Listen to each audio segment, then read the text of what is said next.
बिस्मिल्लाहिर्रहमानिर्रहीम। करोड़ों दरूद व सलाम नबी पाक सल्लल्लाहु अलैहि व आलिहि वसल्लम पर। आज हम exercise 2.1 class first year mathematics का क्वेश्चन नंबर 6 सॉल्व करने जा रहे हैं। ये शॉर्ट क्वेश्चन के लिहाज से बहुत इम्पोर्टेंट हैं, तो इनको समझते हैं अजीज़ तलबा। व्हाट इज़ डिफरेंस बिटवीन, एक सेट दिया उसमें ए बी लिखा हुआ है, एक सेट है उसमें डबल ब्रैकेटें हैं फिर ए बी है, तो वो हमसे पूछ रहा है कि इसमें और इसमें क्या फ़र्क है। अभी आंसर देखते हैं, फिर इसकी एग्जांपल भी देता हूँ। ये जो ए बी है सिंगल ब्रैकेट है, तो यहाँ दो एलिमेंट्स हैं हमारे पास। एक ऐसा सेट है, is a set with two elements, but लेकिन ये जो आगे वाला सेट है ए बी, ये वाला, ये हम ज़रा गौर करें तो पावर सेट में से हमने एक एलिमेंट उठाया है।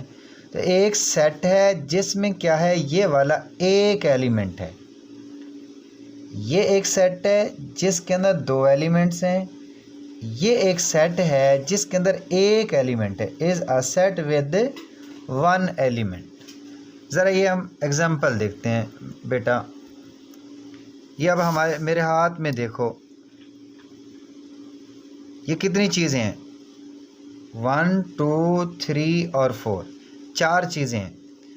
अभी एक डब्बी है, इसके अंदर देखें ज़रा गौर करें, ये टूथ पिक्स कितनी हैं, ये इसके अंदर ढेर सारी हैं।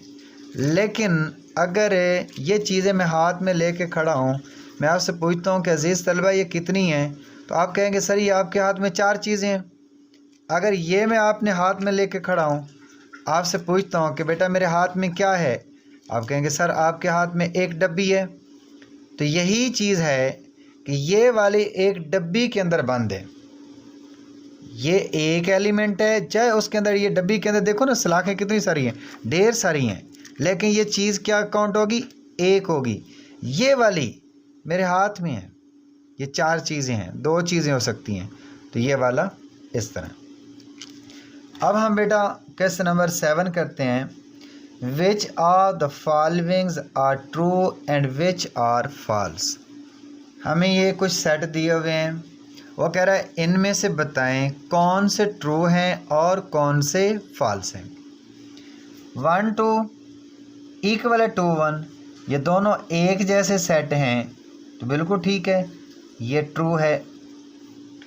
सेकंड, 5 सब सेट है, आगे कुछ सेट लिखा हुआ है, वो कह रहा 5 सब सेट है इस सेट का, ये जो हमें आगे दिया हुआ है।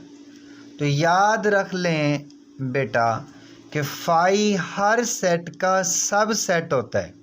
आगे जो भी हो, हमें वो यहाँ 5 होता, 100 होता, कोई चीज़ भी यहाँ होती, तो 5 हर सेट का सबसेट होता है, तो ये भी ट्रू हो गया।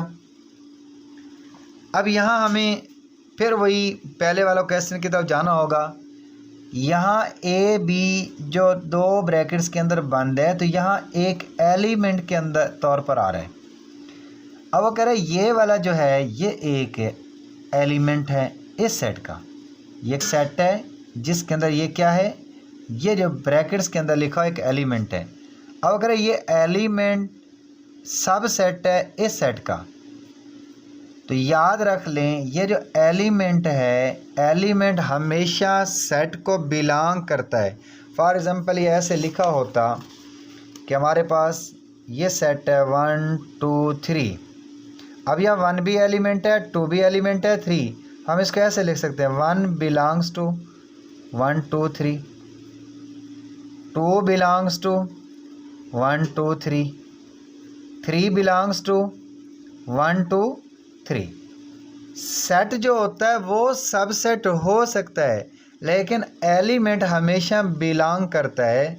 तो ये जो डबल ब्रैकेट्स के अंदर हमारे पास ये ए लिखा हुआ है, तो यहाँ ए ये सेट नहीं है, ये एक एलिमेंट के तौर पे आ रहा है। तो एलिमेंट हमेशा बिलोंग करता है, एलिमेंट सब सेट नहीं हो सकता।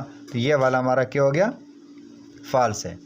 अब यही बात मैं कह रहा था कि ये वाली चीज़ है, ये एक एलिमेंट है, तो ये एलिमेंट जो है बिलोंग कर रहा है इस सेट को। अगर ये इसी तरह होता बेटा, ये इसकी बजाय 5 होता, ये पूरी ब्रैकेट में समझ रहा है, ये पूरी ब्रैकेट की बजाय क्या 5 बिलोंग कर रहा है, ये आगे सेट हो, ये सेट के अंदर होता। अब यहाँ एलिमेंट है ब्रैकेट्स के अंदर, ए 2 ब्रैकेट्स हैं। अब अगर ए बिलोंग कर रहा है इसको तो ये फॉल्स है, क्योंकि एलिमेंट तो ब्रैकेट्स के अंदर हैं, या तो यहाँ बाहर ब्रैकेट्स लगी होती फिर ये ट्रू होता। अब ये उसके अंदर से ये चीज़ उठा ली है तो ये एलिमेंट नहीं है, एलिमेंट मुकम्मल है ब्रैकेटों से, तो ये फॉल्स है। अब 5 बिलोंग करता है वो कह रहा है इस सेट को, तो मैंने आपको कहा है कि 5 एक सेट होता है और सेट हमेशा सब सेट हो सकता है, सेट एलिमेंट नहीं हो सकता। तो ये भी हमारे पास क्या आ गया, ये फॉल्स आ गया। तो अजीज़ तलबा अब हमारे पास क्वेश्चन नंबर 8 है जो बहुत ही इंपॉर्टेंट है। Right the number of elements of A power set. यहाँ आपने पावर सेट फाइंड नहीं करने, जस्ट आपने बताना है कि एक सेट आपको दिया हुआ है उसके कितने पावर सेट बन सकते हैं। अभी एक सेट है उसके अंदर ये हमारे पास क्या है, खाली सेट है। वो पूछ रहा है आपसे कि इसके कितने एलिमेंट्स हो सकते हैं एक पावर सेट के। तो पावर सेट फाइंड करने का फार्मूला होता है 2 की n। अब इसमें कितने हैं एलिमेंट, इसके अंदर एलिमेंट नहीं है तो 2 की 0 हो जाएगा, तो 2 की 0 1। इसका मतलब इस सेट का जो एलिमेंट हैं पावर सेट्स हैं वो 1 हैं। अब इसके अंदर कितने एलिमेंट हैं, 2 हैं, तो 2 की 2 हो जाएगा 4 हो जाएगा। अब इसके अंदर कितने एलिमेंट हैं 1 2 3 4 5 7 तक, तो 2 की 7 हो जाएगा। और 2 की 7 जो होता है 128। कैसे, 2 को 7 दफ़ा ज़रब दें, 2 की 7 का मतलब है 2 मल्टीप्लाई 2 मल्टीप्लाई 2 2 2 2 1 2 3 4 5 6 ये 7, 2 दूनी 4 8 16 32 64 और 128। 2 को 7 दफ़ा ज़रब देंगे तो ये कितना होता है 128। अगर इसी तरह ये 2 की नेक्स्ट क्वेश्चन है, ये 8 एलिमेंट हैं तो 2 की 8 किसके बराबर हो जाएगा 256। अब इसके अंदर ये हमने समझना है, ये 2 एलिमेंट्स हैं, एक एलिमेंट ए है, जैसा कि ये ज़रा गौर करें, ये मेरे हाथ में कितनी चीज़ें हैं, ये 2 चीज़ें हैं, एक कलम है और एक डब्बी है। हालांकि डब्बी के अंदर ढेर सारी चीज़ें हैं लेकिन ये एक एलिमेंट के तौर पे हमारे पास से आ रहा है। तो इसके अंदर कितने एलिमेंट्स हो गए, 2 हो गए, तो 2 की 2, तो ये क्या हो गए 4 एलिमेंट्स। इसके अंदर ज़रा ये देखो, एक एलिमेंट, एक डब्बी, ये 2 डब्बियाँ और ये 3 डब्बियाँ, तो ये 2 की ताकत 3 हो गया। इसके एलिमेंट्स कितने हो जाएंगे 8 हो जाएंगे। हमने दोबारा क्वेश्चन को बेटा देख लें, वो कह रहा है right the number of elements. आपने बताना है कि नंबर ऑफ़ एलिमेंट्स कितने हो सकते हैं एक पावर सेट के। अब नंबर ऑफ़ एलिमेंट्स ये भी मैं थोड़ा सा आपको बता देता हूँ बेटा कि एक सेट ए है कोई, उसके अंदर फॉर एग्ज़ाम्पल ये 2 एलिमेंट्स हैं, तो पी ऑफ ए हम फाइंड करते हैं, ये खाली सेट होता है, ये 1 होता है, ये 2 होता है और ये 1 और 2 होता है। फिर एक ब्रैकेट हम शुरू में लगाते हैं और एक एंड में लगाते हैं। तो ये जो इसके अंदर ये 4 सेट आ रहे हैं, 1 2 3 4, ये पावर सेट के एलिमेंट्स हैं। कितने हैं 4 एलिमेंट्स हैं। तो यहाँ ज़रा गौर करें, ये मैंने सेट लिया था ये 0 1, तो इसके हमने एलिमेंट्स बताने थे कि 0 1 के अंदर कितने एलिमेंट्स हैं। तो ये देखो 1 2 3 4, तो ये 2 की 4। अब हम पावर सेट फाइंड करेंगे 9 11 प्लस माइनस मल्टीप्लिकेशन डिवीजन। एक सेट ये है और एक सेट ये है। ये पहले दोनों क्वेश्चंस मैं आपको नहीं करवा रहा हूँ, ये आप मेरा लेक्चर देख लें, how to find the subset and power sets of a set. वो वाला लेक्चर देख लेना, उसमें आपका कंसेप्ट क्लियर हो जाएगा। तो अब मैं आप लोगों को ये थर्ड पार्ट करवा रहा हूँ, इसको मैं लेट कर लेता हूँ, ये ए के इक्वल है। अब ये जो 5 है, ये 5 मैंने फाइंड क्या करना है, P of A, power set of A. अब ये जो फाई है ना आपका, ये फाई ना समझें, ये कोई एक एलिमेंट समझ लें कि ये 2 है आपके पास। क्या है, 2। अब अगर ये समझिए ये फाई नहीं है, क्या है, 2 है, इसके पावर सेट हम कैसे लिखेंगे अजीज तलबा, एम्प्टी सेट। फिर क्या लिखेंगे, ये वाला एलिमेंट लिखेंगे, फिर क्या, एक ब्रैकेट शुरू में और एक ब्रैकेट एंड में, क्योंकि एक एलिमेंट है तो ये फार्मूला यही नहीं होता 2 की 1 = 2, तो 2 एलिमेंट्स आएंगे। अब क्या करना है हम लोगों ने, अब इसको हम परमानेंट कर देते हैं, किससे, ज़रा ये गौर करें बेटा, ये ब्रैकेट, ये सेट, फिर ये सेट, ये ब्रैकेट, और इस 2 की बजाय क्या लिख देता हूँ, 5। इस तरह आपका क्वेश्चन कभी भी गलत नहीं होगा, क्योंकि ये 5 जो है, अगर ये ब्रैकेट वो पेपर में वैसे इस 5 की बजाय वो डबल ब्रैकेटें लगा देता है इस तरह, तो आप लोग गलत कर जाओगे क्वेश्चन, तो इससे आपने बचना है। अब नेक्स्ट हम देखते हैं पार्ट, उसमें हमें वो क्या कह रहा है, उसमें भी यही कह रहा है कि ए इक्वल है एक सेट, उसमें एक एलिमेंट ए है और एक एलिमेंट बी सी है। अब आप क्या लेट करें बेटा, एक को तो ए ही रहने दो, इस बी सी ये जो पूरा एलिमेंट है ये समझ लो ये 5 है, तो पी ऑफ ए बेटा कैसे आप फाइंड करोगे, पावर सेट ऑफ ए, असूल होता है एम्प्टी सेट पहला, फिर हम ये पहला एलिमेंट लिखते हैं, ये लिख लिया, फिर दूसरा एलिमेंट लिखते हैं। अब ये दूसरे एलिमेंट की जगह आप क्या लिख दो, ये 5 लिख दो, ये दूसरा एलिमेंट्स मैंने लिख दिया, पहला एम्प्टी, फिर पहला एलिमेंट, फिर दूसरा एलिमेंट, फिर दोनों एलिमेंट्स, ये ब्रैकेट, पहला एलिमेंट ए है, दूसरा एलिमेंट मैंने क्या फ़र्ज किया बेटा, 5 किया है, ये 5 आ जाएगा, ब्रैकेट आ जाएगी। अब पावर सेट के लिए असूल होता है बेटा, एक ब्रैकेट शुरू में आती है और एक ब्रैकेट एंड में आती है। अब जहाँ जहाँ मैंने 5 लिखा है, क्या लिखा है बेटा, मैंने 5 लिखा है, उसकी जगह मैं क्या लिख देता हूँ, बी सी, मैं ब्रैकेट बी सी, ये सी, ये ब्रैकेट आ जाएगी, इस 5 की जगह क्या लिख दूंगा, ये ब्रैकेट बी सी। अब इस 5 लिखने का आपको ये फ़ायदा होगा, ये 5 मिटा देना है, मेरे पास रेज़र नहीं है, आप लोगों ने 5 को बाद में मिटा देना है, क्योंकि मैंने इसलिए लेड पेंसिल यूज़ की है।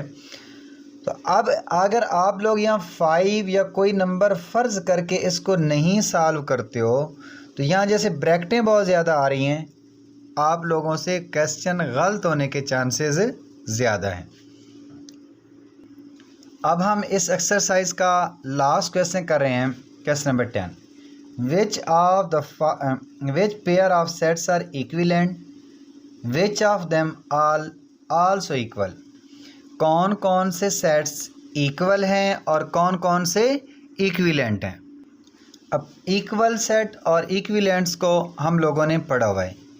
इक्वल वो होते हैं अगर दो सेट्स एक जैसे हों, 2 sets with same elements are called equal.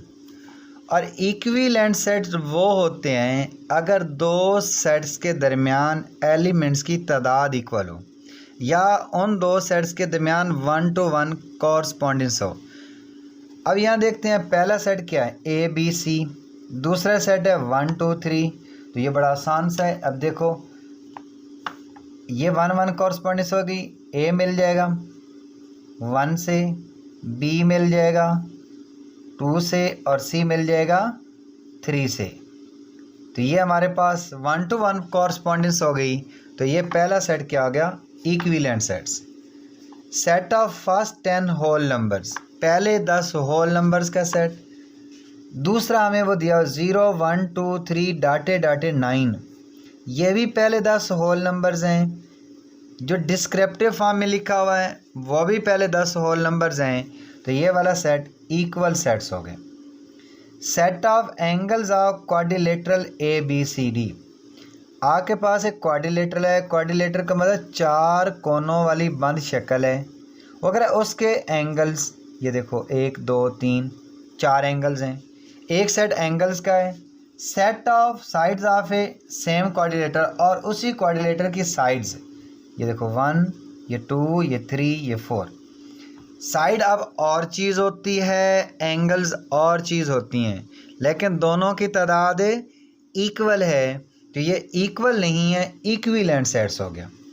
Set of hexagon of A B C D, अब हेक्सागन है उसकी टोटल 6 साइडें होती हैं, तो और set of angles of same hexagon और उसके एंगल भी कितने होते हैं, 6 होते हैं, यानी कि जितने एंगल्स होते हैं उतनी ही साइड्स हैं, तो 1 1 कॉरस्पॉन्डेंस आपस में, यानी कि जोड़े बन सकते हैं। तो जोड़े बन सकते हैं, एक एंगल एक साइड, दूसरे एंगल दूसरी साइड, तीसरा एंगल तीसरी साइड, चौथा एंगल चौथी साइड, पांचवा एंगल पांचवी साइड, तो छठा एंगल छठी साइड, तो वो जोड़े बन गए ना। अगर जोड़े बन जाएंगे तो वो हम कहते हैं इक्विवेलेंट सेट्स हैं। अगर जोड़े भी बने लेकिन वो सेम बने तो वो इक्वल सेट्स होते हैं। अभी देखो 1 2 3 ये भी इनफिनाइट सेट है, 2 4 6 8 ये भी इनफिनाइट सेट्स है, तो ये दोनों इनफिनाइट स्ट्रेंथ रखते हैं, तो ये इक्विवेलेंट हो गए, क्योंकि चीज़ें तो डिफरेंट है ना। एक सेट नेचुरल नंबर्स है और दूसरा इवन नंबर्स है। अब ये देखो 1 2 3 4 इनफिनाइट सेट है, 1 1 ओवर 2 1 ओवर 3 ये भी इनफिनाइट है। तो जब दोनों इनफिनाइट सेट्स हैं तो इनकी आपस के दरमियान भी मुताबिकत कॉरस्पॉन्डेंस हो सकती है, ये भी इक्विवेलेंट सेट्स हैं। अब 5 10 15 20 ये यहाँ तक ब्रेक लग गई, इकाई दहाई सैकड़ा हज़ार 10,000, यानी कि 5 से लेकर 55,555 तक, जबकि दूसरा सेट जो है वो 5 है, 10 से 15 20 और जा रहा है, इनफिनाइट है। एक सेट फाइनाइट है और एक सेट इनफिनाइट है, दोनों की स्ट्रेंथ बराबर ही नहीं, दोनों की तादाद ही इक्वल नहीं है, ना ये इक्वल हैं और ना ही ये इक्विवेलेंट सेट्स हैं। तो यहाँ दोबारा एक दफ़ा कंसेप्ट को देख लें, इक्वल सेट्स वो होते हैं अगर दोनों सेटों के दरमियान ये ए बी सी एक सेट है, ये बी दूसरा है, उसमें बी ए सी है फॉर एग्जांपल, ये दोनों सेम सेट हैं, तो ये हैं इक्वल सेट्स। अगर ऐसे आ जाए ए 1 2 3 बी सेट आ जाए ए बी सी, अब ये दोनों की तादाद इक्वल है, तो ये इक्विवेलेंट सेट्स हैं।